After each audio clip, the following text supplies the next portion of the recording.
too complex, much too complex, too complex, much too complex, too complex, too complex, too complex.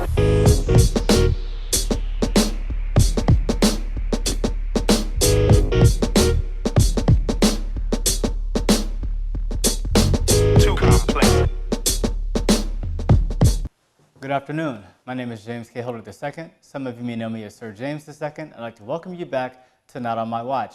As always, I'd like to ask you to like, share, comment, and subscribe. I want you to retweet this video and repeat this.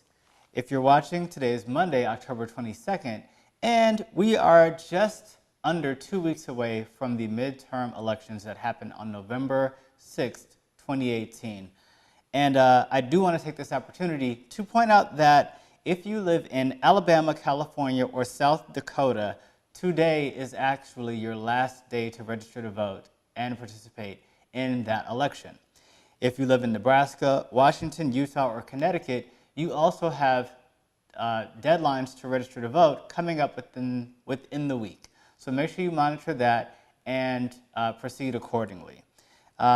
Today's episode is a very special one featuring a town hall with Stacey Abrams and Senator Cory Booker. Now, you know, in the Black community, we're here in Castleberry Hill, and I was very grateful to have the opportunity to film this event that happened at the Off Da Hook Barbershop this weekend in Atlanta. This is where Stacey Abrams took questions from the audience in the true small business sort of foundation, which is the barbershop hair salon format. So I invite you to take a look at that now, and this is going to be a two-part episode, so make sure that you subscribe so that you see and are aware of part 2. Thank you. Okay. I just want to introduce myself. My name is Stacey Abrams, and I intend to be the next governor of the state. Thank you so much. Thank you to Mr. Cory Booker for opening up his shop yet again. Thank you to all the small business owners and for the community that stands up all the time and comes out. But it is my honor to introduce one of my dearest friends. I went to law school with him. He was leaving as I was arriving, and even then we could tell that there was a greatness about him. He has spent the last 20 years in service to America. He served as mayor of Newark, New Jersey, helping turn that community around. He has become a US Senator who speaks for everyone and speaks truth to power no matter what the cost. But more than anything, he is an American who believes in the soul of our people and the spirit of righteousness and goodness that is in all of us. Please help me welcome my friend, my colleague, my Senator Cory Booker.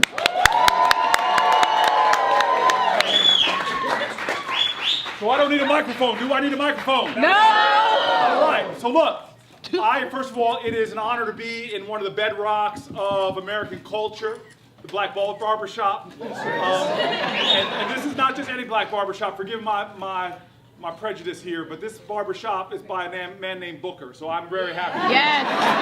Work. Very, very happy to be here. Work. But a lot of folks make a mistake. They think that change comes from the State House or it comes from Washington, but we know change is made in the community of people committed to make that change happen. We know the history of our country, whether it's the suffrage movement, civil rights movement, workers' rights movement, there's always folks gathering together in communities like this to make change that was about things bigger than themselves, trying to fight to make sure their communities are better and stronger, that their children have more promise than they even have. It comes from folks like you see around this room, standing together in solidarity, no matter how bad the times are, and everybody in this room knows the times have been bad, the times have been hard. Even today, when I think about Georgia, and across our country, you know there are people suffering right now from not knowing how they're going to take care of their beautiful child born with genius, but also a disability. There are folk right now that have a dream of starting a business, but in this nation right now, capital seems to only go to about 4 or 5 metropolitan areas, not to the geniuses. It's equally distributed around this country, like a lot of the small folks here who have great ideas but can't get access to capital. We know that there are public schools right now with teachers who are being choked off in terms of their salaries, but yet they still reach in their pocket for kids. We know here in a barbershop especially, black barbershop, you all know that we have a criminal justice system that treats you better if you're rich and guilty than poor and innocent. But the truth of the matter is we are, as Americans, people of hope. And I define hope as a woman did to me on the 5th floor of the projects in Newark, who taught me that hope doesn't exist in an abstract. It's not this feeling you get in the horizon. It's something external to you. She said hope is the active conviction that despair won't have the last word. And so that's why I'm happy to stand here today next to someone who is an agent of hope, who through hardship, her own story of being denied opportunities, facing discrimination, being underestimated, she still stood up for hope.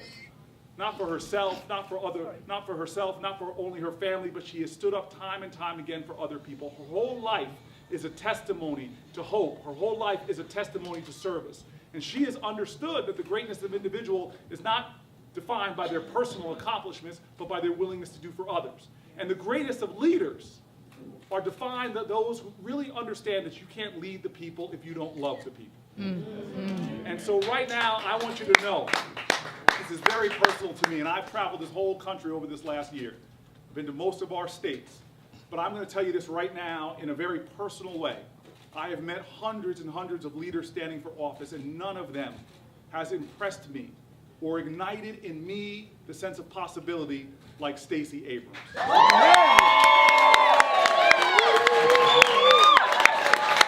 so I'm going to stand and with a question. I'm done. I just want to get out your way, but I want to tell you this. I may be a young man from the Northeast, but my history is here in the South. My parents lived right here in the city for about 20 years. My dad is from North Carolina. My mama, she's born to a Louisiana man. So I know the South. It's in my blood. It's in my history. So I just want to say something. I'm going to get out your way. I got to say a lesson that my daddy told me. And he said to me, son, I was born poor, but then he changed it. He said, son, I couldn't afford to be poor. I was just po, P-O. I couldn't And he wanted me to know that life is about, under hardship and challenges, it's about folk getting involved, getting engaged. And he wanted me to know that it's not about the people with the fancy titles, it's about the power of the people, which is always greater than the people in power. He said it's always going to come down to not what other people are doing, but what am I doing? Those 10 two-letter words, if it is to be, it is up to me. And that's why in this moment where we're just days for election, I just want to ask you all to understand this is not about having the best candidate. We all know, we have seen painful memories where the best candidate loses sometimes. It is not the best candidate. It's a candidate that has the most committed people around them that are willing to work hard and struggle hard and volunteer and sprint through the tape. And so my daddy told me this simple lesson, and I'm going to close with this. Forgive me this, because I don't even know if it's a true story. It's my daddy, you got to understand. But he told me he was sitting in a classroom once, and a teacher came into the classroom. Now again, the school changed over time. My dad, at first it was a school, then it was a one-room schoolhouse. Then it was so bad, it was just a lean-to on the side of the mountain. And my dad said he was sitting there, and a teacher comes in and says, class, I want to teach you all about self-esteem today. Anybody in this classroom thinks you're stupid, stand up right now. And the teacher stood there as all the boys and girls didn't move. They just sat in their seats. And she said, come on now, you think you're dumb? You think you're stupid? Stand up. And she crosses her arms, standing there staring down the children. Nobody moves. And finally, my dad just said he pushed his chair back and stood up proudly. And the woman said, Mr. Booker, boy, what's wrong with you? You think you're dumb? You think you're stupid? And my father says, no, ma'am. Shucks, I don't think I'm stupid, but I didn't want you to be the only one standing. My daddy taught me, very simple. My daddy taught me, people are going to talk about you, but you got to stand up. They're going to lie on you, but you got to stand up. But even more important than that, boy, people are going to talk about other folks and try to knock down other folks. You better stand up for them. And right now in Georgia, we got to stand up for health care. Right now in Georgia, we got to stand up for public schools. Right now in Georgia, we got to stand up for small businesses. Right now in Georgia, we got to stand up for the ideals of this country, that this state will be a state of liberty and justice for all. And most importantly, right now in Georgia, we have a rare chance to launch a woman to a high seat. We got to stand up for Stacey Abrams. Will you stand up for Stacey? Will you stand up for Stacey? Will you stand for Stacey Abrams? All right, give it up.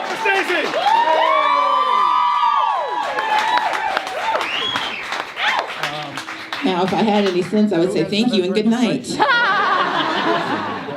But we wanted you all to come out, not just to hear from the extraordinary senator. Oop. No. I think we're back. Thank you. So I can't yell. My voice is somewhere between, hi, Reverend Warnock. My voice is somewhere between Spalding County and Worth County. So, but I did want to take time to come here and answer some questions. This is a room of small business owners, of patriots, of folks who know that Georgia can be stronger. And so I want to take a few minutes to take some questions from you, and then I'll wrap it up. Yes, ma'am.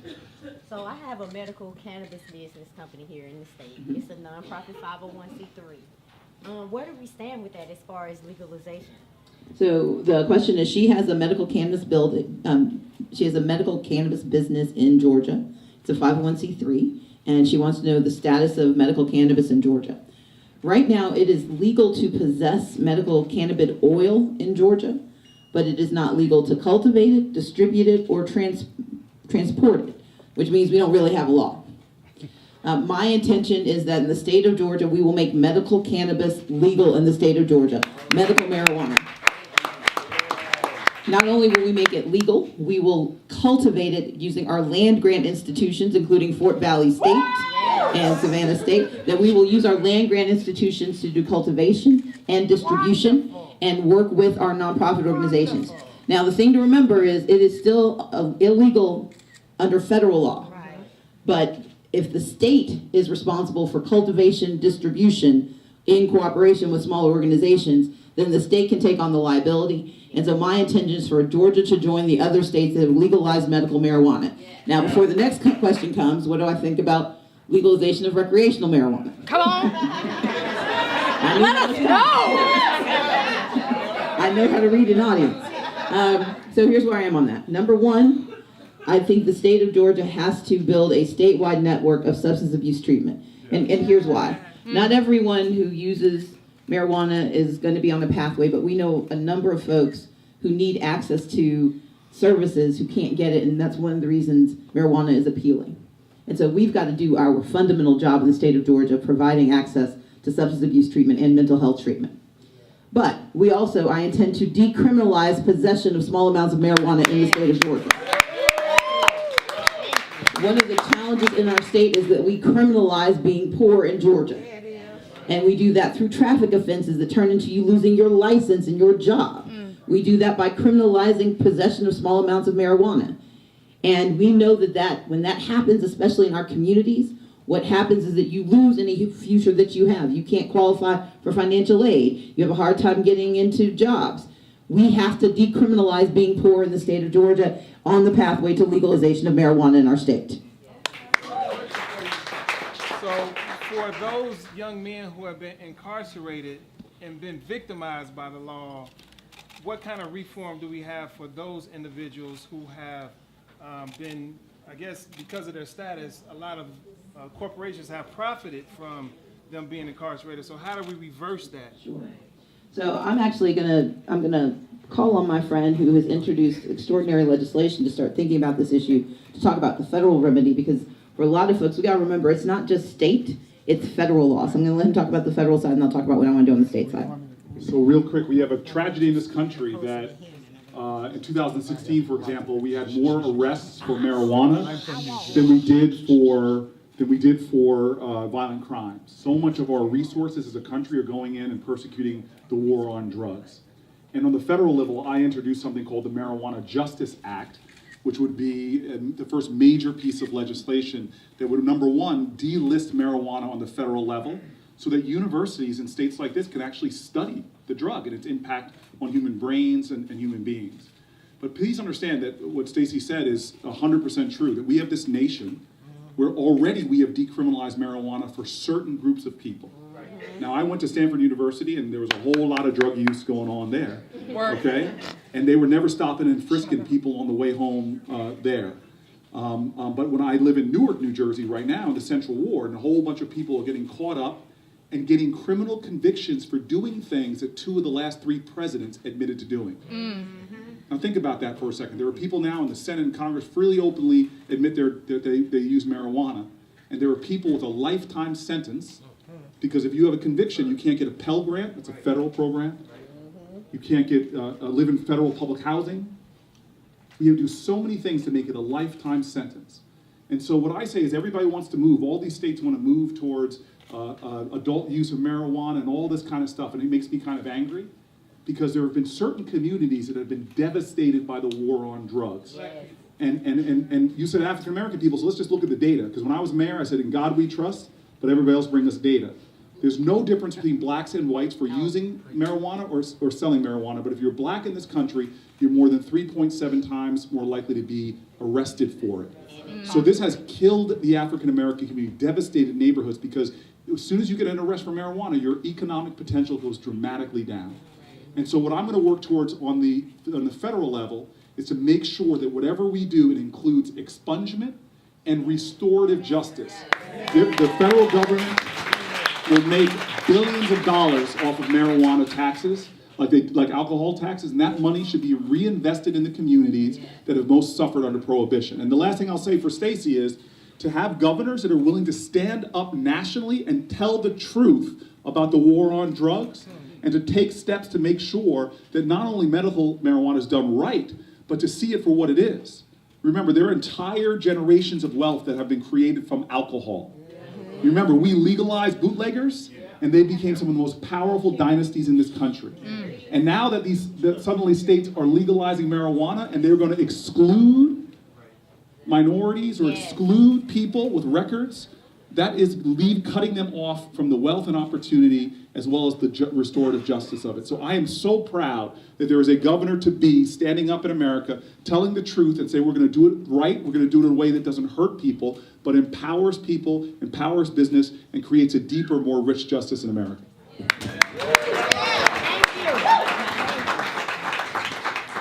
What he said.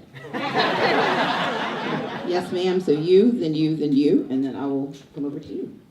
A small business owner, as a small business owner, with meeting the health care needs, you have plans, and can you expound on that? Sure, so the question is about healthcare access. I don't know if you've ever heard me say this, but my first responsibility as the next governor of Georgia is the expansion of Medicaid in the state of Georgia. And here's why Medicaid expansion matters to everyone. Number one, Georgia has some of the least competitive health insurance policies in the nation because we have almost 500,000 customers who aren't part of the system because they don't have access to Medicaid. In Georgia, to get Medicaid, you have to make, if you're an individual, if you're aged, blind, or disabled, you're covered, if you're a pregnant woman. But if you are an individual, you have to have 2 children or be a couple with 1 child, and you cannot make more than $7,480. You are considered too wealthy for Medicaid, which means it's not poverty, it's extreme poverty. And so Georgia is one of the most restrictive states in the nation when it comes to individuals accessing health care. And let's understand this, our healthcare system is based on insurance. Either you have insurance through your job, you have insurance through the state, or you have insurance through the federal government. The state is Medicaid, the federal government is Medicare, so you have to be a senior, or you get it through your job. If you don't have one of those 3, you have to pay for it yourself. That's it. So if you make too little to pay for it yourself, you make too much to get it from the state, you're not old enough to get it from the feds, and your job won't qualify you for it, the answer in Georgia is too bad, so sad. That means we have 500,000 Georgians who do not have access to health insurance. And that costs all of us money. Because you all know, people get sick whether they're poor or not. Poor people get sick too, and they go and get help. And right now, Georgia spends $1.75 billion per year on what's called uncompensated care. Basically, folks who need help who can't pay their bills.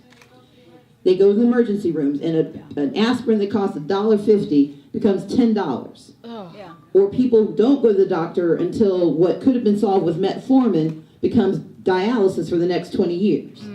Those are solvable problems if we expand Medicaid, because if Georgia expands Medicaid, we put in $250, it actually reduces down to about $136 after savings. We put in $136 million, we will draw down $3 billion with a B in terms of health care. That means 500,000 people get access. That solves one part of the problem. That gets 500,000 people onto insurance. But that then also brings more insurance companies to come and start competing. And what we have found in 11 states that expanded Medicaid is that everybody's health insurance rates started going down because there was more competition. It goes down between 7 and 10%. And then you've got so people who have health insurance, people who just got health insurance. You still have to think about those who are small business owners who want to give health insurance but haven't quite reached that inflection point where they can afford it. I want to create what is called a premium stability program. They've done this in a few other states. And with that, the state of Georgia would then create a pool of money that helps small business owners create policies or cover their health insurance costs so that every community actually has access to health care. In the state of Louisiana, when they did Medicaid expansion, Louisiana saved $199 million in 6 months. Wow. Louisiana is a third of the size of Georgia. In Kentucky, when they expanded Medicaid, that $1.75 billion I told you about, they cut their uncompensated care rate in half. That means $1 billion in Georgia that can go back into communities, can go back into healthcare, can make certain that families aren't being sent to prison and separated, because in prison is where we get most of the mental health supports that we get in the state of Georgia. It doesn't come through our hospitals. And so Medicaid expansion is a solution to multiple problems, especially for small business owners, because then you're not focused on trying to provide health insurance or trying to attract and retain support because you can't, because nobody can stay to work with you because they can't afford health insurance. We expand Medicaid, we create an opportunity for everyone in Georgia to get the coverage they need, and that's my mission.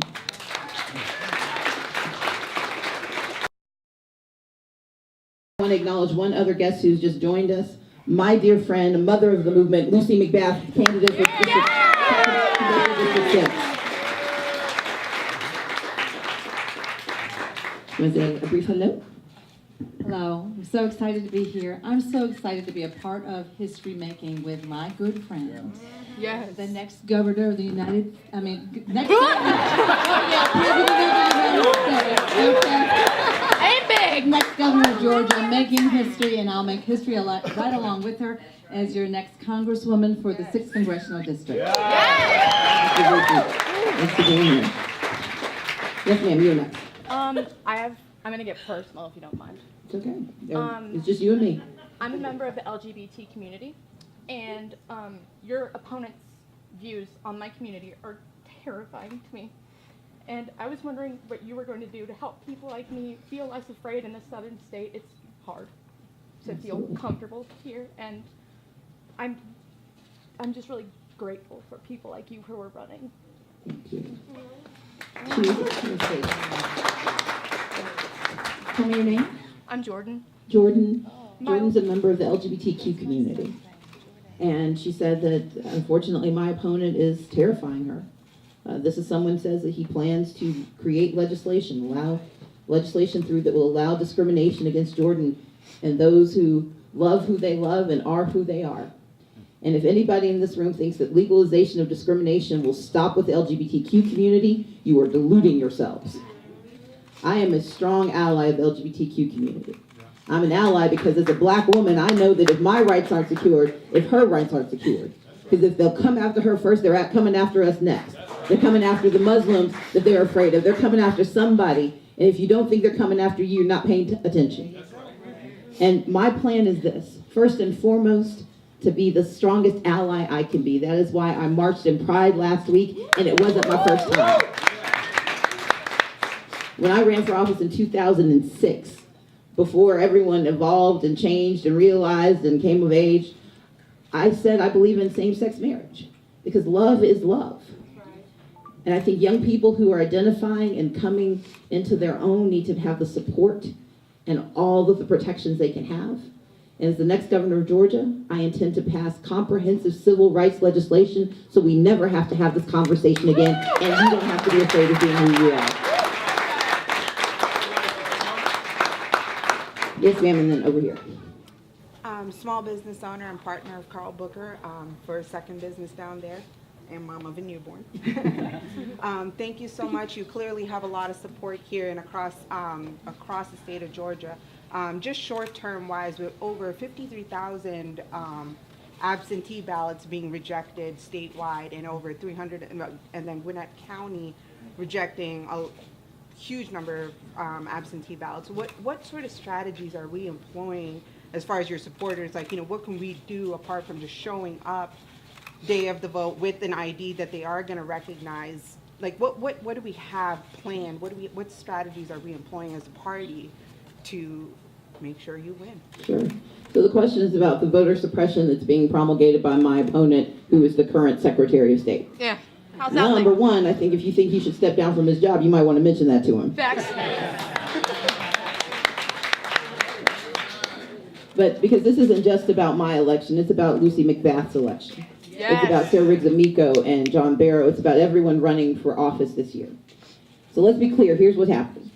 2016, my organization, the New Georgia Project, I no longer head the New Georgia Project. I'm proud of its new chair and new leadership, including Reverend Raphael Warnock. Dr. Warnock is the chair of the organization these days. But I started this organization in 2013 to increase the number of people of color who were eligible and registered to vote in Georgia. We did a pretty good job. We registered more than 200,000 Georgians. And as we were registering them in 2014, Brian Kemp got annoyed, and he started canceling some of our registrations. We took him to court in 2016. There you went. We took him to court in 2016 with the help of Raphael Warnock, with the help of the NAACP, with the help of groups across the state. And a federal judge told him that he had illegally canceled 34,000 registrations and forced him to restore those registrations. And he said that they were illegal because he used a system called exact match. Brian Kemp did an agreement. It's called a settlement agreement. He agreed to stop using the system for a couple of days.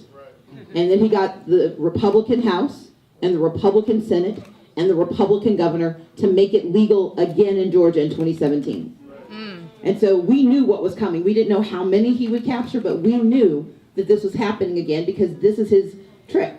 He does the same thing. Voter suppression is what Brian Kemp does best. Because this is not the only kind of suppression he's done. So he uses the exact same system that a federal judge told him illegally and unlawfully discriminated against communities of color and women. And he said, oh, well, too bad. Now, here's the rule.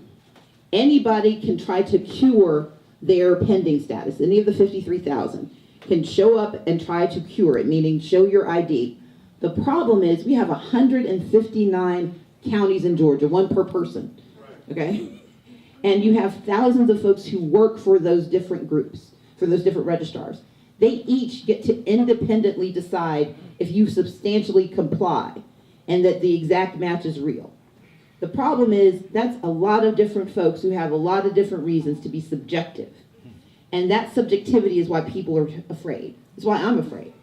What we've done is this. The New Georgia Project, independent of me because I'm no longer part of it, New Georgia Project joined with a number of organizations, Asians American Advancing Justice, the Georgia Association of Latino Elected Officials, the NAACP, the People's Agenda, the ACLU, and the Lawyers Committee for Civil Rights Under the Law, and they have sued him, and they will be in court on October 29th to have this conversation. That's number one. Number two, we need to tell everyone, show up and vote anyway. Make people tell you no. My daddy told me, you don't let somebody tell you, you don't tell yourself no, you let somebody else tell you. So everyone we know who is eligible to vote needs to go and try to vote. If they are not permitted to vote, you need to call 866-OUR-VOTE. Everybody say it with me, say 866-OUR-VOTE. That is a national hotline. They need to know about it because there's some of the people who are suing and they need to have records of who's being told no. And the way we can get this done is having people vote early. If people think they're one of the 53,000, they need to vote early because that way we can find out in time to fix it. If you show up on November 6th, by the time we get it fixed, the election will be over. That's what they're counting on. Because voter suppression works by convincing people that their votes don't work. And he's done this a lot. Because what people talk about is the 53,000. But there's also the 107,000 he's recently purged. It's the 214 polling places he encouraged counties to shut down. It's the fact that he arrested a woman and tried to send her to prison on a felony for helping her blind father cast a ballot. And those are the stories I'm telling you now. He's raided organizations. He accused me of voter suppression. The problem he had is that I know what it is. And he accused me of unlawfully registering people to vote. I pointed out that he actually trained my staff, so either he was confused or they were.